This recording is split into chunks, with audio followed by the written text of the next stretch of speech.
ভাই, কেমন আছো? ভালো আছি। আমি সব শুনেছি। তোমার বাড়ির দিকেই যাচ্ছিলাম।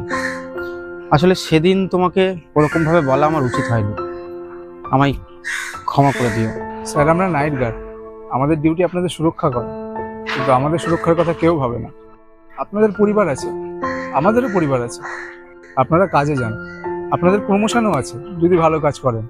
আমাদের কোনো প্রমোশন নেই স্যার, আমরা পেটের দায়ে এই কাজ করি। যে জীবনে ঝুঁকি নিয়ে রাত জেগে এই পাহারাটা দিই, এর জন্য খুশি মনে আমি বকশিস চাইতে গেছিলাম। আপনি বকশিস দিতেন না, ঠিক ছিল, চৌরা অপবাদটা নাও দিতে পারতেন। আমি সেদিনের জন্য খুব ক্ষমা প্রার্থী ভাই। আমার ওভাবে তোমাকে জাজ করা উচিত হয়নি। তুমি প্লিজ আমাকে ক্ষমা করো। আমি আর কোনোদিন কাউকে ওরকমভাবে জাজ করবো না। খুব ভালো থেকো ভাই, খুব তাড়াতাড়ি সুস্থ হও। আচ্ছা।